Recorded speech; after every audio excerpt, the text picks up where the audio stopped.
Le ciel de Paris semblait plus gris que d'ordinaire ce matin qui marquait exactement 1 an depuis la tragédie qui avait emporté Céleste.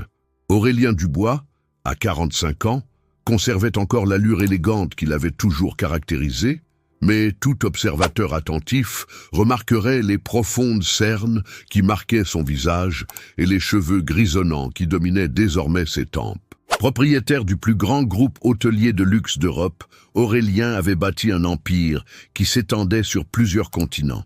Ses hôtels accueillaient les plus fortunés du monde, des célébrités aux hommes d'État.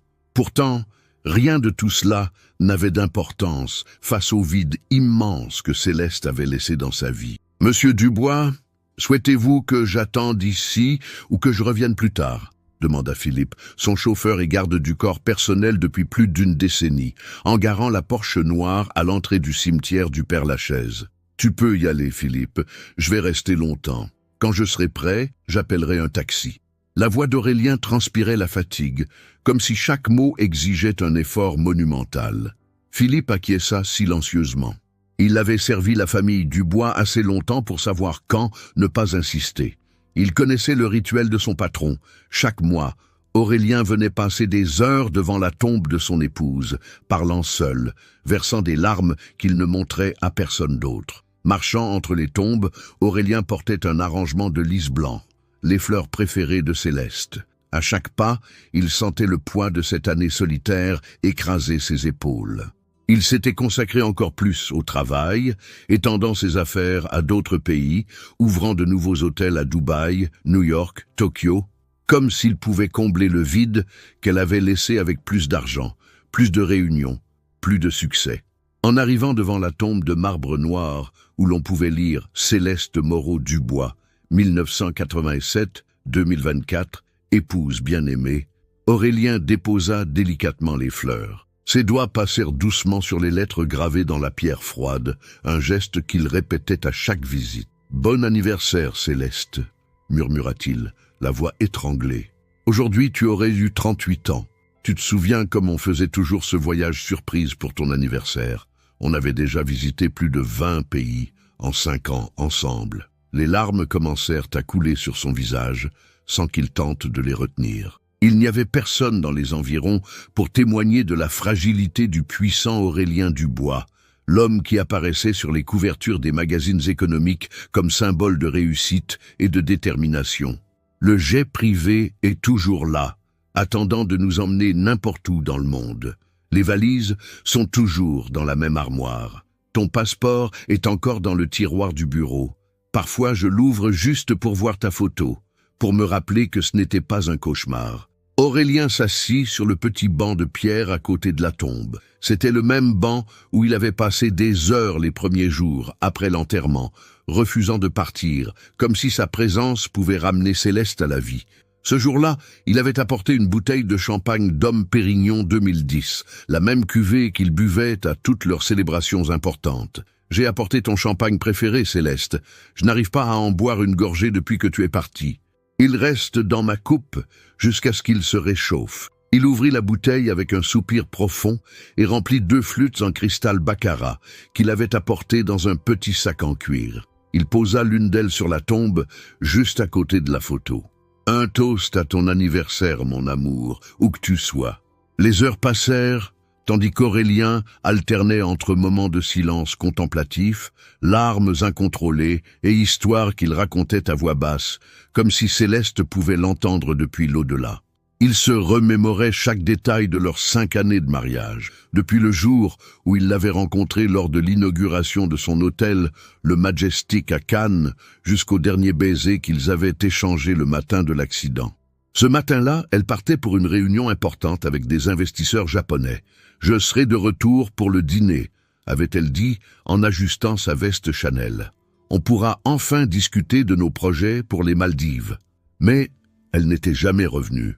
L'accident sur l'autoroute A86 avait tout emporté. La voiture avait quitté la route dans un virage, percutant un arbre avant de prendre feu. L'impact avait été si violent que l'identification n'avait été possible que grâce aux bijoux qu'elle portait.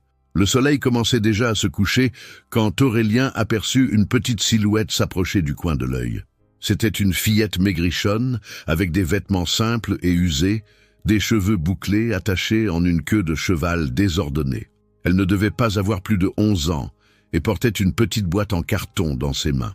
Son premier instinct fut de l'ignorer, imaginant que c'était juste une enfant qui passait par là, vendant peut-être des fleurs ou demandant quelques pièces aux visiteurs émotifs du cimetière. Ce n'était pas inhabituel de voir des enfants des quartiers populaires venir tenter leur chance au Père-Lachaise, surtout près des tombes les plus visitées. « Monsieur, ça va ?» demanda la fillette, s'arrêtant à quelques mètres de distance, comme si elle craignait de trop s'approcher d'un homme visiblement en détresse. Aurélien acquiesça simplement, espérant qu'elle continuerait son chemin et le laisserait seul avec sa douleur, mais la fillette resta plantée là, l'observant avec des yeux curieux et intelligents, qui semblait trop mature pour son âge. « C'est votre épouse ?» Elle pointa vers la photo de Céleste qui était fixée à la tombe, protégée par un petit verre blindé. « Oui, » répondit-il sèchement, essuyant les larmes avec le dos de sa main, gêné d'être surpris dans un moment si intime. La fillette s'approcha un peu plus, regardant fixement la photographie. Céleste souriait radieusement sur l'image, ses yeux verts émeraude brillant de la joie qu'elle portait toujours en elle, même dans les moments les plus stressants de son travail de directrice financière. « Elle est très belle », commenta la fillette avec sincérité. « Elle ressemble à une princesse avec ses yeux verts. » Aurélien sentit une douleur familière dans la poitrine. Céleste détestait qu'on la compare à des princesses ou à quoi que ce soit du genre. « Je ne suis pas une princesse, je suis une dirigeante », disait-elle toujours, fière de son poste de directrice financière d'une multinationale et de son MBA obtenu à Harvard. « Elle était bien plus que belle », répondit-il, se surprenant à converser avec une enfant inconnue. « Elle était brillante, forte, déterminée, une femme d'affaires exceptionnelle. » La fillette hocha la tête comme si elle absorbait chaque mot avec respect. Puis elle se pencha pour examiner de plus près la photographie, fronça les sourcils avec concentration et lâcha une phrase qui fit se glacer le sang d'Aurélien. « Monsieur, cette femme était ici hier. » Aurélien fixa la fillette, certain d'avoir mal entendu. Le monde autour de lui sembla s'arrêter un instant, comme si même les oiseaux dans les arbres avaient cessé de chanter. « Quoi ?» parvint-il à articuler, sa voix n'étant plus qu'un murmure rauque. « Cette femme sur la photo !» répéta l'enfant en pointant de nouveau vers l'image de Céleste. « Elle était ici, hier après-midi. C'est vraiment votre épouse ?» Un silence tendu s'installa entre eux. Aurélien sentit sa bouche se dessécher, tandis que son cœur s'accélérait dangereusement. Les battements résonnaient dans ses oreilles comme un tambour. Était-ce une sorte de plaisanterie cruelle, orchestrée par quelqu'un? Un journaliste sans scrupules tentant d'obtenir une réaction pour quelque article à sensation? Ou cette fillette confondait-elle simplement Céleste avec quelqu'un d'autre? Fillette, mon épouse. Il hésita, les mots se bloquant dans sa gorge comme des pierres. Elle s'en est allée il y a exactement 1 an. L'enfant secoua négativement la tête, avec la certitude absolue que seuls les enfants possèdent. Cette conviction inébranlable qui ne laisse place à aucun doute. « Non, monsieur, je l'ai vue ici hier après-midi vers 5 heures. Elle déposait des fleurs identiques à celles-ci. Elle pointa vers les lits blancs qu'Aurélien avait apportés. Et elle pleurait comme vous maintenant. » Aurélien sentit une vague de colère monter dans sa poitrine, mélangée à quelque chose qui ressemblait à de l'espoir désespéré. Qui avait envoyé cette fillette pour le tourmenter justement ce jour-là, le jour anniversaire de la mort de Céleste? Serait-ce un coup monté, une tentative d'extorsion? Écoute, je ne sais pas quel genre de jeu c'est, mais ce n'est pas un jeu, l'interrompit la fillette, paraissant sincèrement offensée par l'accusation. Elle m'a même donné la moitié de son sandwich quand elle a vu que j'avais faim. C'était un sandwich au fromage de chèvre avec du jambon et de la roquette. Je n'aime pas beaucoup la roquette, mais j'avais tellement faim que j'ai mangé quand même. Aurélien sentit un frisson glacé parcourir sa colonne vertébrale de bas en haut. Céleste était littéralement obsédée par les sandwichs à la roquette. C'était pratiquement la seule chose qu'elle mangeait entre les réunions interminables, toujours commandée au même traiteur italien près de son bureau. La roquette, c'est plein de fer et d'antioxydants, disait-elle toujours pour justifier cette manie alimentaire que ses collègues trouvaient étrange. Et elle a parlé avec moi, continua la fillette, maintenant plus animée en voyant qu'elle avait toute l'attention de l'homme. Elle m'a demandé mon nom. J'ai dit que c'était Amélie. Puis j'ai demandé son nom et elle a dit que je pouvais l'appeler Céleste. Céleste, pas Madame Dubois, pas Madame Moreau, mais Céleste. Même les parents ou amis les plus proches de son épouse ne l'appelaient jamais ainsi en public. C'était leur intimité, leur code secret. Seul Aurélien utilisait ce prénom sans le nom de famille, et seulement dans leurs moments les plus intimes. « Ce n'est pas possible », balbutia Aurélien, sentant le monde tourner autour de lui. Il dut s'appuyer contre la pierre tombale pour ne pas tomber. « Pourquoi ? Elle est morte ?» demanda Amélie, avec la franchise typique des enfants, cette capacité qu'ils ont de poser les questions les plus directes sans détour. Aurélien ne put répondre immédiatement. Son cerveau travaillait frénétiquement, tentant de trouver une explication logique à tout cela. Peut-être la fillette avait-elle entendu le prénom quand il parlait seul à la tombe, lors de ses visites précédentes. Peut-être inventait-elle toute cette histoire pour attirer la pitié et obtenir de l'argent. Mais les détails, ces détails si précis sur les habitudes alimentaires de Céleste. « Où habites-tu, Amélie ?» demanda-t-il, tentant de changer le cours de la conversation et de reprendre le contrôle de la situation. « Avec ma grand-mère en banlieue, à Créteil, » répondit-elle sans hésitation. « Ma grand-mère est très malade et je viens ici tous les jours après l'école pour vendre des bonbons et rassembler de l'argent pour ses médicaments. » Aurélien regarda autour de lui et remarqua enfin la petite boîte de bonbons artisanaux que la fillette avait posée par terre en s'approchant. Des bonbons visiblement faits maison, emballés dans du papier coloré avec un soin touchant. « Et comment as-tu rencontré la femme de la photo ?» insista-t-il, sa voix devenant plus pressante. « Je vous l'ai déjà dit. » Amélie leva les yeux au ciel avec l'impatience caractéristique de l'enfance. « J'essayais de vendre mes bonbons, mais personne ne voulait en acheter. Les gens au cimetière sont toujours tristes et ne pensent pas aux sucreries. Puis, cette dame est arrivée avec les mêmes fleurs que les vôtres, les a posées sur cette même tombe, s'est assise exactement où vous étiez et s'est mise à pleurer exactement comme vous. » Chaque détail que la fillette ajoutait faisait qu'Aurélien sentait l'air lui manquer de plus en plus. C'était comme si quelqu'un serrait lentement un étau autour de sa poitrine. « Elle était habillée comment ?» demanda-t-il, s'accrochant à l'espoir qu'un détail faux viendrait détruire cette impossibilité. Amélie ferma les yeux, se concentrant sur ses souvenirs. Elle portait un manteau beige, des chaussures noires à talons, et ses cheveux étaient attachés en chignon.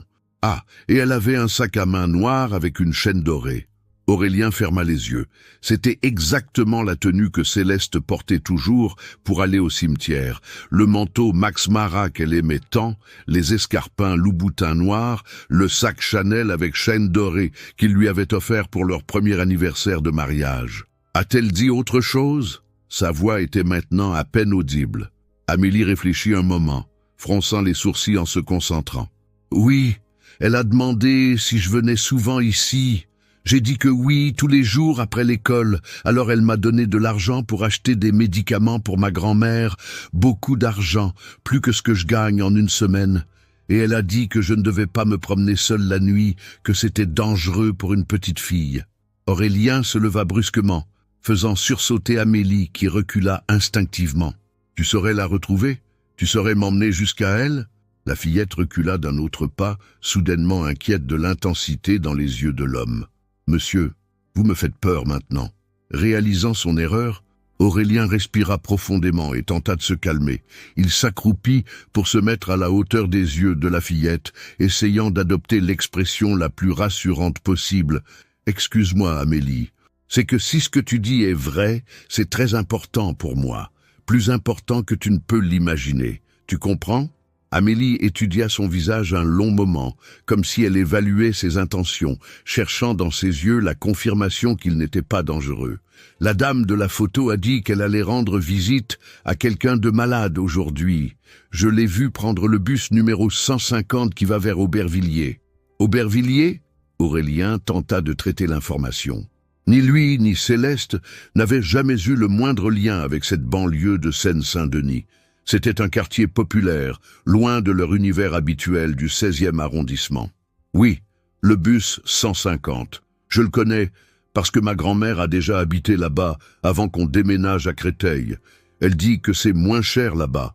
Aurélien sortit son portefeuille en cuir et tendit plusieurs billets de 50 € à Amélie. « Prends ça pour les médicaments de ta grand-mère. » La fillette regarda l'argent avec méfiance, n'osant pas le prendre. « C'est beaucoup trop, monsieur. Qu'est-ce que vous voulez que je fasse en échange ? Je veux que tu m'emmènes où tu penses pouvoir retrouver la femme de la photo, » répondit Aurélien, sentant son cœur marteler contre sa poitrine comme s'il allait exploser. « Maintenant ? Mais ma grand-mère, elle m'attend avec ses médicaments. On peut passer à la pharmacie en chemin et acheter tous les médicaments dont ta grand-mère a besoin.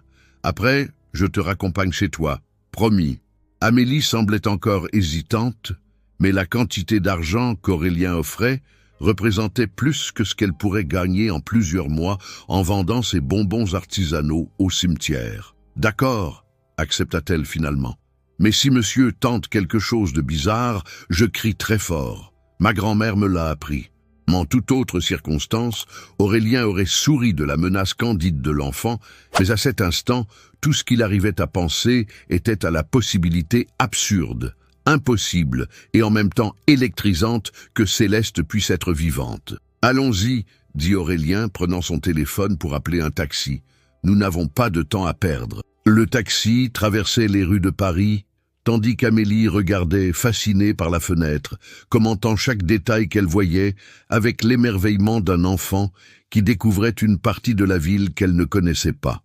Aurélien l'écoutait à peine. Son esprit était un tourbillon de pensées contradictoires.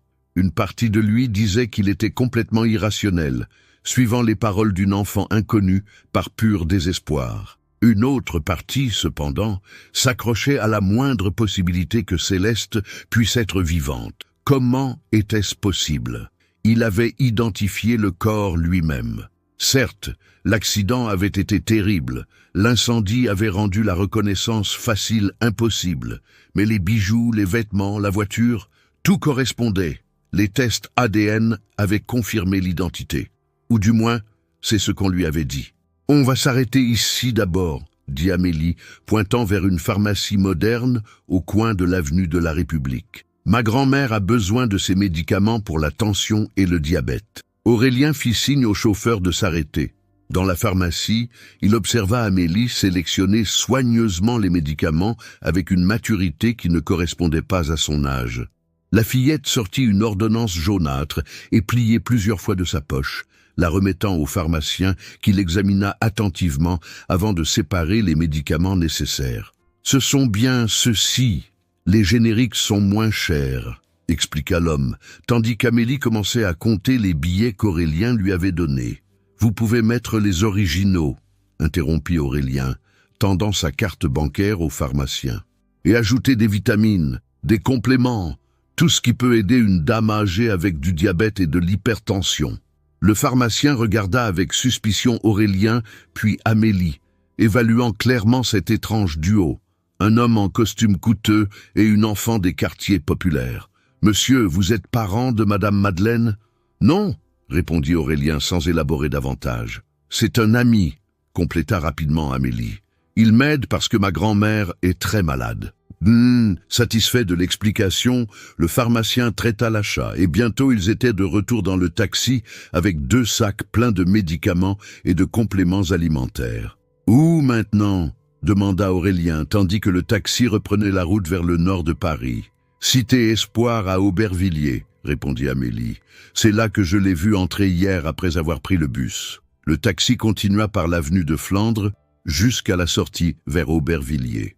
Le contraste entre les quartiers qu'il traversait et la réalité quotidienne d'Aurélien ne pouvait être plus grand. Des vastes appartements de luxe du 16e arrondissement, où il maintenait son penthouse de 500 mètres carrés avec vue sur la tour Eiffel, aux ensembles d'habitations populaires de la banlieue nord, Paris montrait ses multiples visages, ses inégalités criantes. « C'est là !» pointa Amélie quand le taxi s'approcha d'un ensemble d'immeubles populaires aux façades usées par le temps et le manque d'entretien. Des tags coloraient les murs. Des fenêtres étaient barricadées avec des planches de bois et l'odeur d'urine flottait dans l'air. Aurélien paya la course, donnant un généreux pourboire au chauffeur, et suivit Amélie à l'intérieur de la cité. Il n'y avait pas de gardien, seulement un portail métallique rouillé qui restait ouvert en permanence. L'interphone était cassé, plusieurs boîtes aux lettres avaient été forcées. « Tu es sûr de l'avoir vu entrer ici ?»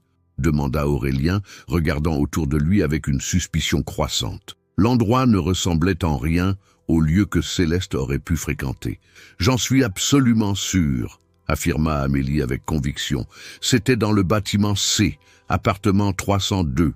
Je l'ai suivie parce que je voulais la remercier pour l'argent qu'elle m'avait donné, mais quand je suis arrivé ici, j'ai eu peur et je suis reparti. » Aurélien hésita un moment. Et si tout n'était qu'un piège? Il était connu. Sa fortune était régulièrement mentionnée dans les magazines économiques. Il pouvait facilement être la cible d'un enlèvement ou d'une arnaque sophistiquée.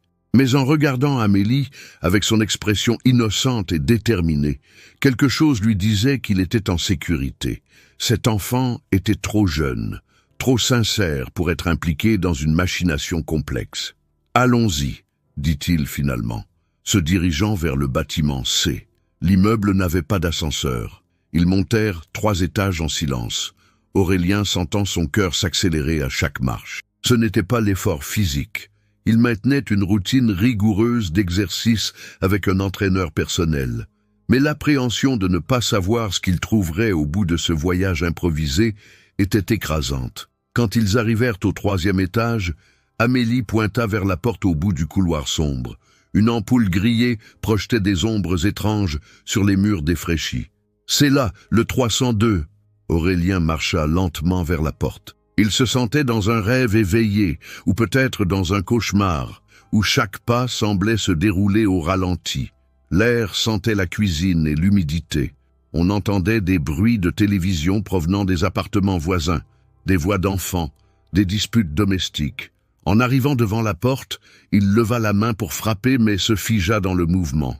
Et si c'était vraiment Céleste? Et si, par quelque miracle inexplicable, son épouse était vivante, cachée dans cet appartement modeste au cœur d'une banlieue qu'il n'avait jamais fréquentée? Que lui dirait-il? Que ferait-il? La colère, la confusion, le soulagement, toutes ces émotions se mélangeaient en un tourbillon en lui. « Tu vas frapper ou pas ?»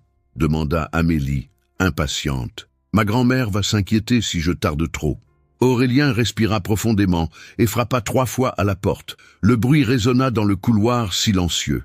Silence total. Il frappa de nouveau, cette fois plus fort, d'une manière plus insistante. Bruit de pas s'approchant de l'autre côté. Une voix d'enfant, méfiante. « Qui c'est ? Je cherche Céleste », répondit Aurélien, la voix tremblante d'émotion contenue. Plus de silence. Puis, le bruit caractéristique d'une chaîne de sécurité qu'on retire et d'un verrou qu'on tourne. La porte s'ouvrit lentement, révélant un garçon d'environ 9 ans. Il avait les cheveux châtain clair et la peau claire, mais ses yeux étaient d'un vert intense, presque identique à ceux de Céleste. Le même vert émeraude qui avait fait tomber Aurélien amoureux au premier regard. « Maman n'est pas là », dit le garçon, regardant avec curiosité Aurélien puis Amélie. « Elle est sortie acheter des médicaments pour moi. J'ai de la fièvre depuis ce matin. »« Oh, maman !» Le mot frappa Aurélien comme un coup de poing dans l'estomac. Céleste n'avait jamais mentionné avoir un enfant. Ils avaient parlé d'avoir des enfants ensemble, mais elle disait toujours qu'elle voulait attendre encore quelques années, se concentrer d'abord sur sa carrière. « Ma carrière décolle enfin !»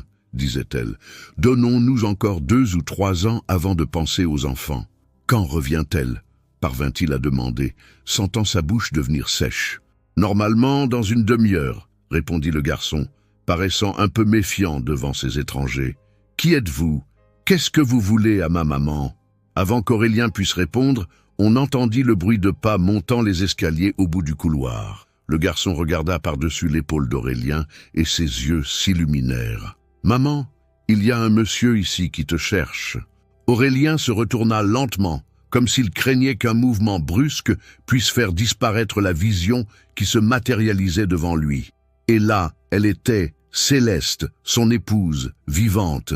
Elle n'avait pas l'apparence impeccable qu'elle maintenait toujours comme directrice financière d'une multinationale.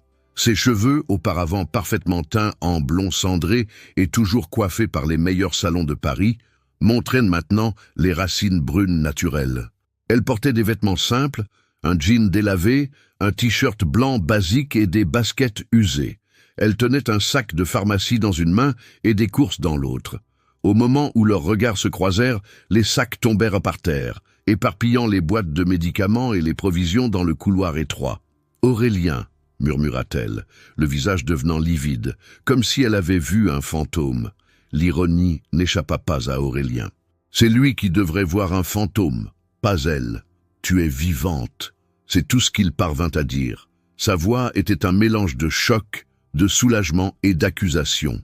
Céleste semblait incapable de bouger, figée au milieu du couloir, le visage devenu un masque de terreur et de culpabilité. « Mathis, rentre et va dans ta chambre !» ordonna-t-elle, sans détourner les yeux d'Aurélien. Le garçon, Mathis, regarda confus de sa mère à l'étranger, debout à leur porte. « Mais maman... »« Maintenant, Mathis !» Sa voix sonnait plus ferme et le garçon obéit, fermant la porte derrière lui. Céleste réussit finalement à bouger, s'approchant lentement, comme si elle marchait vers sa propre exécution. Elle se baissa pour ramasser les médicaments, plus par réflexe que par réelle préoccupation pour eux. « Comment tu m'as trouvé ?» demanda-t-elle, la voix presque inaudible. « La fillette », répondit Aurélien, indiquant Amélie d'un geste. « Elle t'a vu au cimetière hier, à ta tombe. » Céleste regarda Amélie, la reconnaissance passant dans ses yeux. « La petite fille du sandwich », murmura-t-elle. Un silence lourd s'installa entre eux, chargé du poids d'une année entière de mensonges.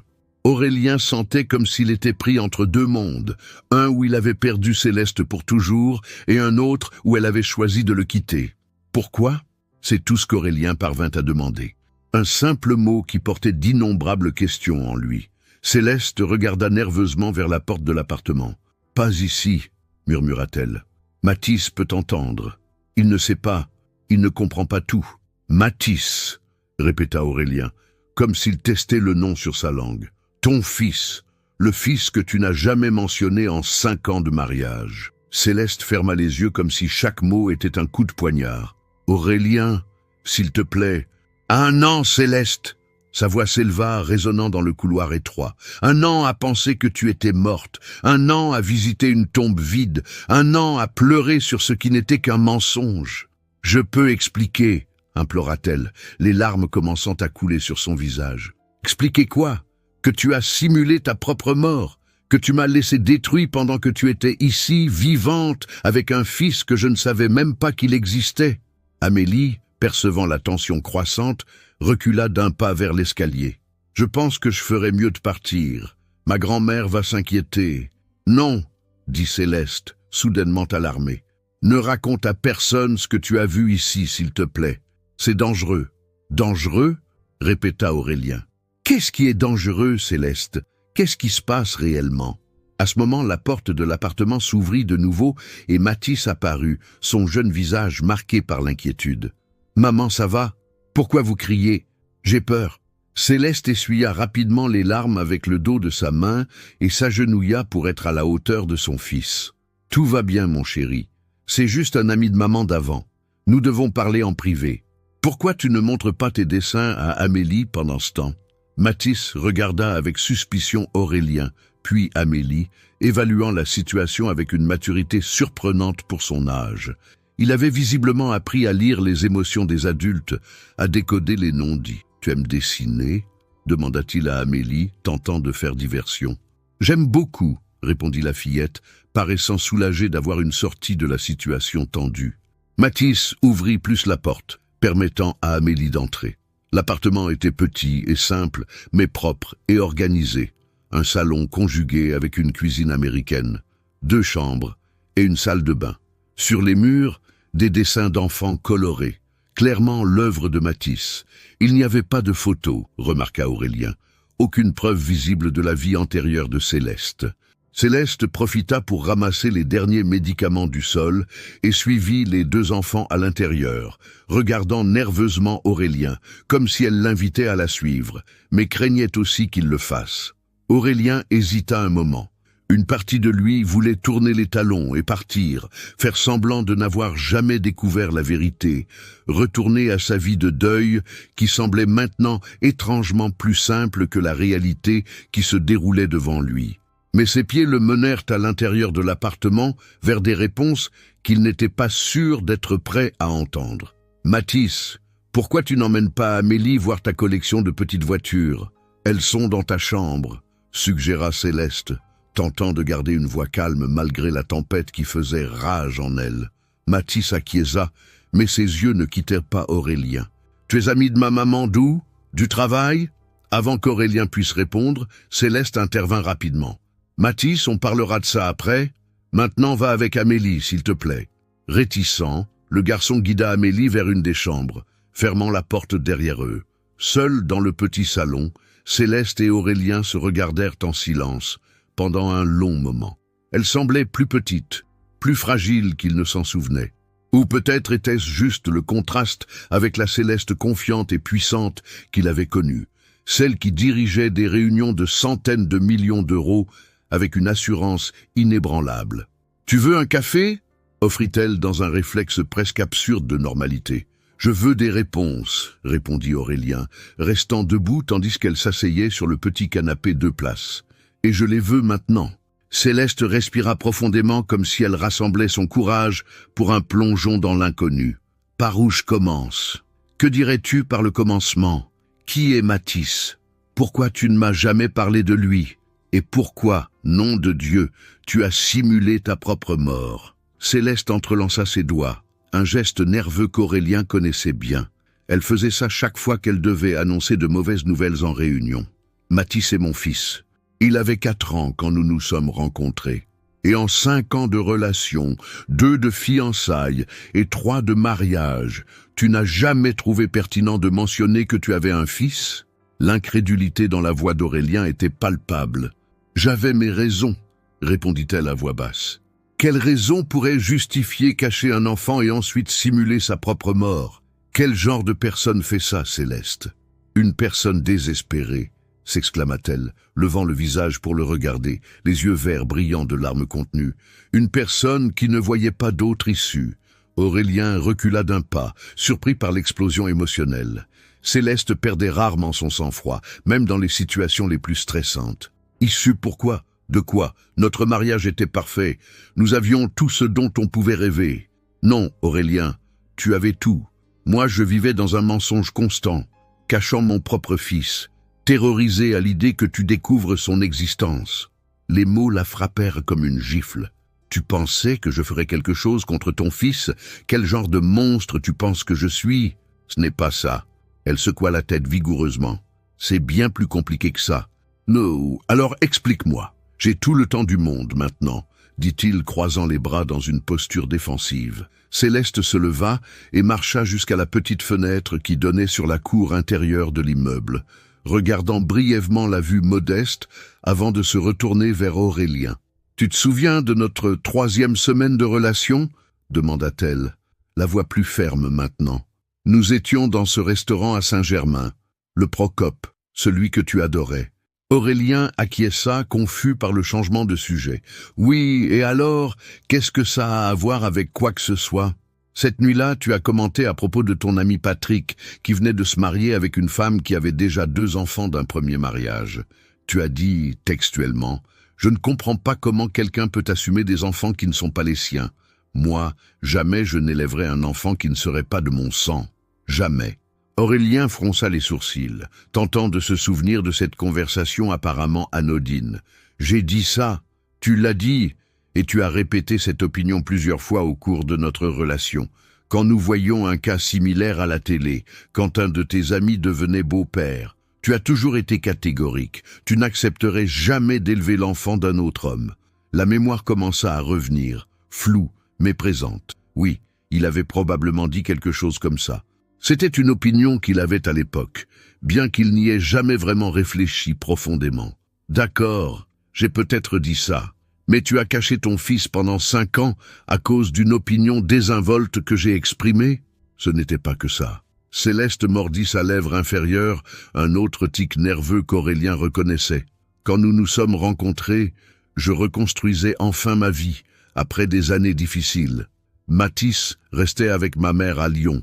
J'avais juste obtenu l'emploi de mes rêves à Paris, après des années dans une relation destructrice avec le père de Mathis. Elle fit une pause, comme si les souvenirs étaient trop douloureux à exhumer. Damien, le père de Mathis, était contrôlant dès le début. Au début, c'était juste de la jalousie, des questions insistantes sur mes collègues, mes sorties, puis c'est devenu obsessionnel. Il vérifiait mon téléphone, mes emails, m'accompagnait partout. Quand je suis tombée enceinte, j'ai pensé que les choses s'amélioreraient, qu'il se calmerait, mais elles ont empiré. Aurélien écoutait en silence, tentant de traiter chaque nouvelle information qui redessinait complètement l'image qu'il avait de la vie de Céleste avant leur rencontre. Il a commencé à surveiller chacun de mes pas, mes appels, mes emails. Quand Mathis avait 2 ans, j'ai enfin trouvé la force de tout terminer. J'ai pris Mathis une nuit et me suis enfui chez ma mère à Lyon. « Et puis tu as obtenu l'emploi à Paris ?»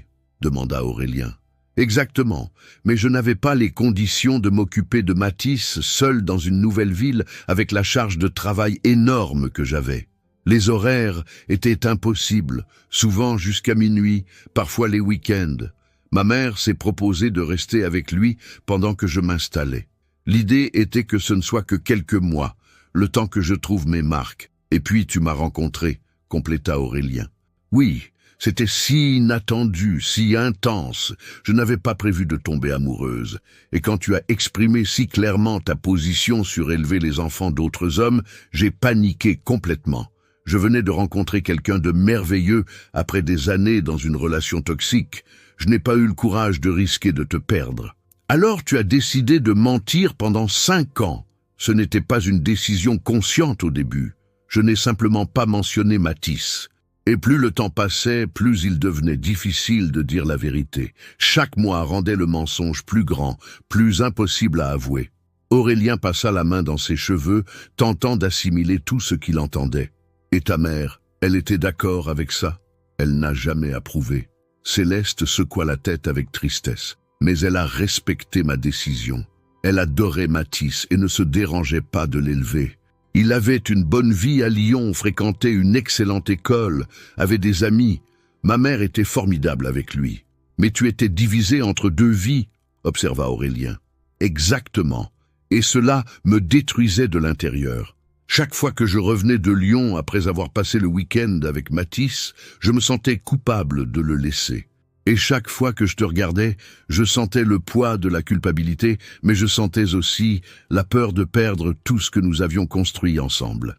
Une pensée soudaine vint à Aurélien. Ta mère est décédée il y a 2 ans d'un cancer fulgurant. Tu m'as dit que tu n'avais plus de famille. Céleste ferma les yeux, la douleur évidente sur son visage. Quand ma mère est tombée malade, j'ai dû amener Mathis à Paris. J'ai loué un appartement à Belleville sous un faux nom et embauché une nounou de confiance. Je te disais que je passais plus de temps à l'hôpital avec ma mère, quand en réalité, je partageais mon temps entre elle et Mathis. Et après qu'elle soit partie, c'est là que les choses ont commencé à s'effondrer, compléta Aurélien. Céleste respira profondément.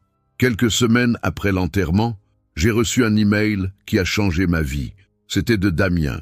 D'une façon ou d'une autre, il m'avait retrouvé, il savait tout sur toi, sur notre vie, sur ta fortune. Il a commencé à me faire chanter. Aurélien sentit la colère grandir en lui. Chantage? Il menaçait de tout te raconter, pas seulement sur Mathis, mais de déformer l'histoire. Il disait qu'il raconterait que j'étais une mère indigne qui avait abandonné son fils, qu'il utiliserait ça pour obtenir la garde. Il menaçait aussi de détruire ma réputation professionnelle. Et tu as cru que je ne serais pas de ton côté contre cet homme? Ce n'était pas que ça, Aurélien. Il menaçait aussi de m'enlever Mathis. Il disait qu'il avait des preuves que j'étais une mère négligente pour avoir laissé mon fils pendant des années, qu'il irait en justice, qu'il utiliserait tout l'argent qu'il réussirait à nous extorquer pour embaucher les meilleurs avocats. Céleste tremblait légèrement maintenant, revivant la terreur de ces jours sombres. Au début, j'ai cédé. J'ai commencé à lui donner de l'argent, de petites sommes que je pouvais détourner sans que tu le remarques. Mais il devenait de plus en plus avide, exigeant davantage chaque mois. Et puis il y a eu l'accident, dit Aurélien commençant à comprendre. Ce n'était pas planifié, se hâta-t-elle de dire. Du moins, pas au début. J'étais désespéré, ne sachant que faire. C'est alors que j'ai rencontré le docteur Camille Rousseau, une médecin de l'hôpital où ma mère avait été traitée.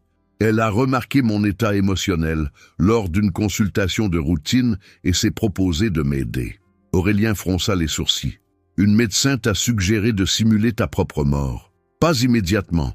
Elle a d'abord essayé de me convaincre de te dire la vérité, d'affronter Damien légalement, mais j'étais paralysé par la peur.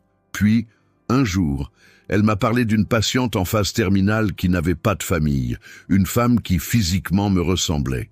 La patiente avait accepté de donner son corps à la recherche médicale après le décès. Et tu as vu là ta chance de disparaître, conclut Aurélien, incrédule. Le docteur Rousseau l'a suggéré comme quelque chose de théorique, une pensée morbide sur comme il serait techniquement possible d'échanger les identités. Je sais que ça semble fou maintenant, mais à ce moment-là, avec les menaces de Damien qui s'intensifiaient, la peur de perdre Mathis et de te blesser, cela semblait la seule issue. Aurélien marcha jusqu'à l'autre côté de la pièce, tentant de créer une distance physique pendant qu'il traitait l'énormité de ce qu'il entendait. Alors, quand la patiente est décédée, le docteur Rousseau a modifié les registres. Ma voiture était déjà préparée sur une route secondaire de la banlieue parisienne. Elle a placé le corps sur le siège conducteur et provoqué l'accident, faisant tomber la voiture dans un ravin. L'impact et l'incendie qui a suivi ont rendu la reconnaissance faciale impossible. Et l'ADN, la police a fait des tests ADN. Le docteur Rousseau s'en est occupé aussi. Elle avait accès à mes échantillons de sang des examens de routine que j'avais faits à l'hôpital. Elle a substitué les échantillons. Tout était méticuleusement planifié. Céleste semblait simultanément honteuse et impressionnée par la complexité de son propre plan. Et j'ai identifié les affaires personnelles dans la voiture. La bague de fiançailles, le bracelet Cartier que je t'avais offert pour notre anniversaire, mon sac préféré. J'ai tout laissé dans la voiture. Il fallait qu'il n'y ait aucun doute possible. Aurélien sentit la nausée en se rappelant l'état du corps qu'il avait identifié à la morgue. Carbonisé, méconnaissable. La douleur de ce moment revint avec toute sa force brutale. « Tu as idée de ce que tu m'as fait subir ?» demanda-t-il, la voix tremblante d'émotion contenue. « J'ai identifié ce que je pensais être ton corps. J'ai organisé tes funérailles. J'ai pleuré sur ta tombe. Pendant une année entière, Céleste. 365 jours. Je sais, murmura-t-elle, les larmes coulant librement maintenant. Et il n'y a pas eu un seul jour où je ne me suis pas détesté pour ça. Mais à ce moment-là, je ne pensais qu'à protéger Mathis. Qu'est-ce qui s'est passé après? Comment tu as fini ici? Aurélien gesticulait autour de lui, indiquant l'appartement modeste. Le docteur Rousseau m'a aidé avec une nouvelle identité. Nous avions économisé un peu d'argent avant l'accident, assez pour nous maintenir pendant quelques mois. Je suis venu ici parce que c'était loin de notre ancienne vie, un endroit où personne ne nous reconnaîtrait. J'ai trouvé un emploi comme assistante administrative dans une petite entreprise en utilisant de faux papiers. Aurélien réfléchit un moment à toutes ces révélations. « Et maintenant ?» demanda-t-il finalement. « Quel est le plan? Continuer caché pour toujours ?» Céleste haussa les épaules, un geste d'impuissance totale. Je n'avais pas de plan au-delà de survivre jour après jour, garantir que Mathis soit en sécurité. As-tu eu des contacts avec lui, avec Damien? Non, depuis l'accident. L'objectif était de couper complètement les liens, mais je vis dans la peur constante qu'il me retrouve à nouveau. Avant qu'Aurélien puisse répondre, son téléphone sonna. C'était Philippe, son chauffeur, probablement inquiet de sa disparition prolongée. « Je dois répondre, » dit-il, s'éloignant vers un coin de la pièce. « Monsieur Dubois, tout va bien? Cela fait des heures que vous avez disparu du cimetière. J'ai essayé de vous joindre plusieurs fois. Je vais bien, Philippe. Il s'est présenté une situation inattendue. J'ai besoin que tu viennes me chercher. » Il donna l'adresse de la cité à Aubervilliers. Et Philippe, viens seul. Ne commente avec personne où je suis ou où je vais. Oui, monsieur, je serai là dans environ 40 minutes, considérant le trafic. Aurélien raccrocha et se tourna vers Céleste, qui l'observait avec appréhension. Mon chauffeur vient me chercher, l'informa-t-il. J'ai beaucoup à traiter, Céleste. Énormément. Tu vas me dénoncer? Demanda-t-elle, la voix ne dépassant guère un murmure. Aurélien étudia le visage de la femme qu'il avait aimée intensément, pour qui il avait pleuré pendant un an entier. Malgré tout, malgré l'ampleur de la trahison, il ressentait encore quelque chose pour elle. Il ne savait pas si c'était de l'amour, de la colère, ou un mélange complexe d'émotions qu'il n'arrivait même pas à nommer. « Non, répondit-il finalement, je ne vais pas te dénoncer, mais nous devons résoudre cette situation. Tu ne peux pas continuer à vivre dans la peur. Mathis mérite mieux que ça. Et toi aussi. » Céleste laissa échapper un soupir de soulagement, mais son expression était encore teintée d'appréhension. « Que suggères-tu ? Premièrement, j'ai besoin de temps pour réfléchir à tout ça. Deuxièmement, nous devons garantir votre sécurité, à toi et Mathis. Cet homme, Damien, continue d'être une menace. Je ne l'ai pas vu depuis plus d'1 an, mais je le connais trop bien pour croire qu'il a simplement abandonné. Il doit juste attendre le bon moment. Alors, cet endroit n'est plus sûr pour vous, surtout maintenant que je connais la vérité. Si j'ai réussi à te trouver, il le peut aussi. » Céleste pâlit avec cette réalisation. « Tu as raison, mais où irions-nous ? J'ai une maison sur la côte d'Azur que peu de gens connaissent. Vous pouvez rester là temporairement pendant que nous décidons de notre prochaine étape. » 3 semaines s'étaient écoulées depuis cette révélation bouleversante. Aurélien avait installé Céleste et Mathis dans sa villa sécurisée d'Antibes, ainsi qu'Amélie et sa grand-mère Madeleine.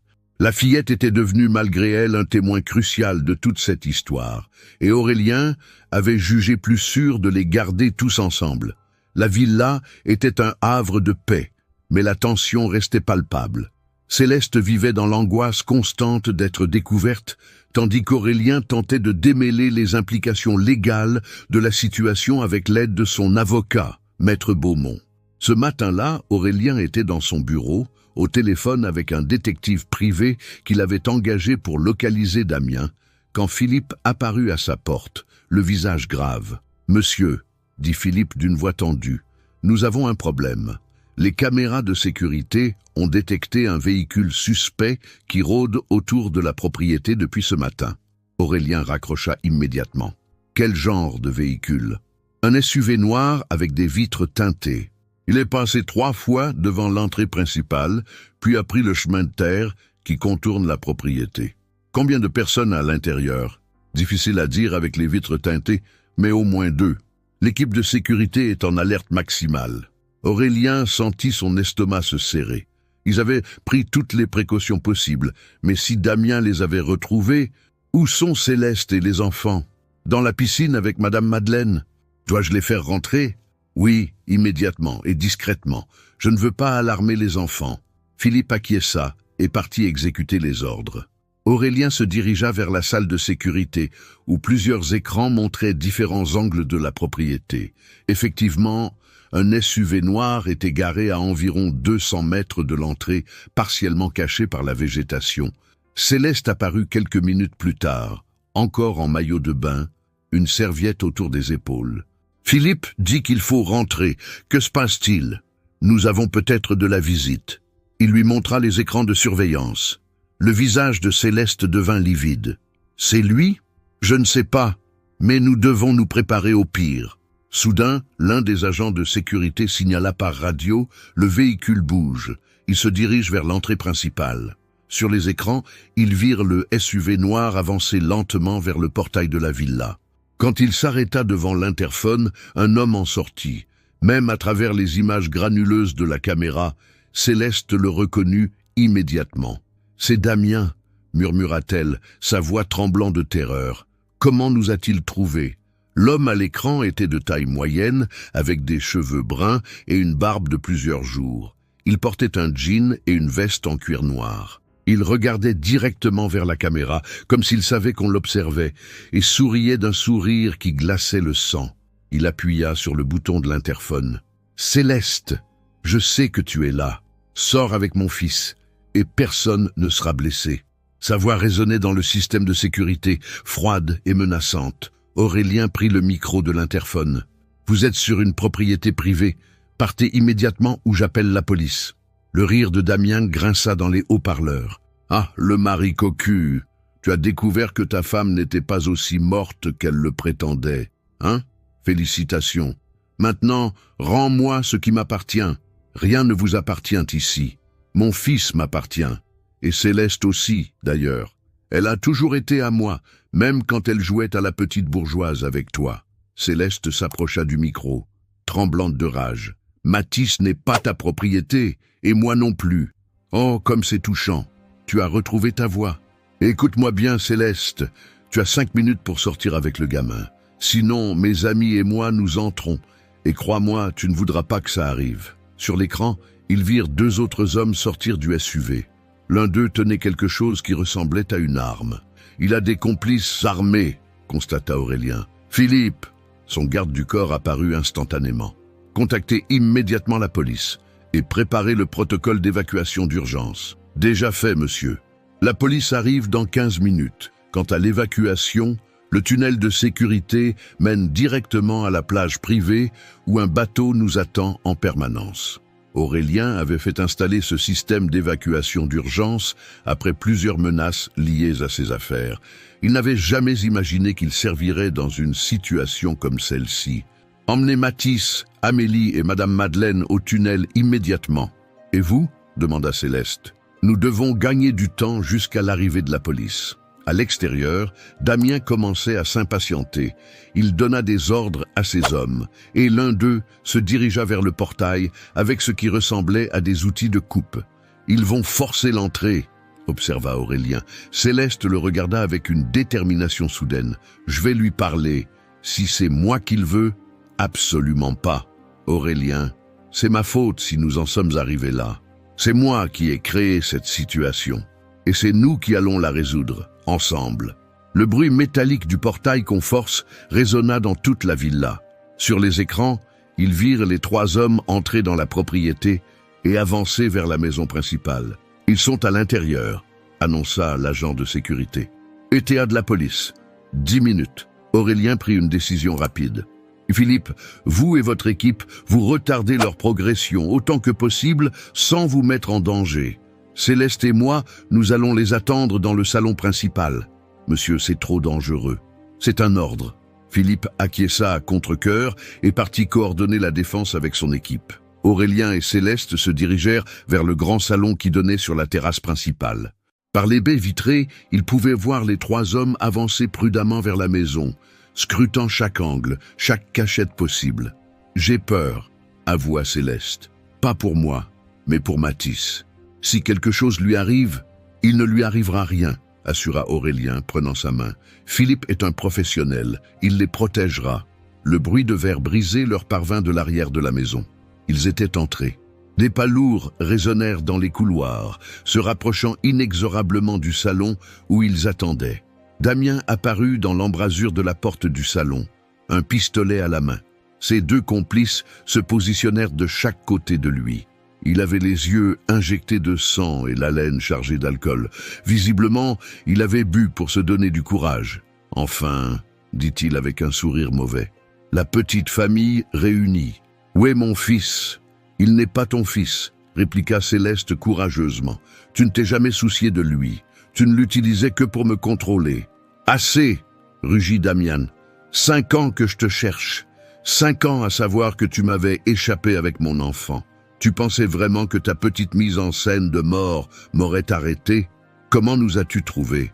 Demanda Aurélien, tentant de gagner du temps. J'ai mes contacts. Et contrairement à vous, les riches, j'ai appris à être patient. J'ai surveillé tous les endroits où Céleste pourrait aller. Tes propriétés, tes hôtels. Il m'a juste fallu attendre le bon moment. Le bruit des sirènes de police commençait à se faire entendre au loin. « Tu entends ça ?» dit Aurélien. « La police arrive. Tu ferais mieux de partir maintenant. » Damien ricana. « La police ? Tu crois que ça m'arrête ? J'ai passé 3 ans en prison pour violence. Qu'est-ce que quelques années de plus ? Mais cette fois, je n'y vais pas seul. » Il pointa son arme directement vers Céleste. « Dis-moi où est Mathis ou je tire. »« Non !» cria Aurélien en se plaçant devant Céleste. C'est à ce moment que plusieurs choses se passèrent simultanément. Les sirènes se rapprochèrent rapidement. Philippe et son équipe de sécurité apparurent aux fenêtres de la terrasse, armes levées. Et surtout, une petite voix se fit entendre depuis l'escalier. « Papa !» Tous se retournèrent. Mathis se tenait en haut de l'escalier, regardant la scène avec des yeux terrifiés. Derrière lui, Amélie tentait de le retenir. « Mathis !» s'exclama Céleste. « Retourne te cacher !» Mais le garçon descendait déjà les marches, attiré par une fascination morbide pour cet homme qui était censé être son père biologique. « Papa !»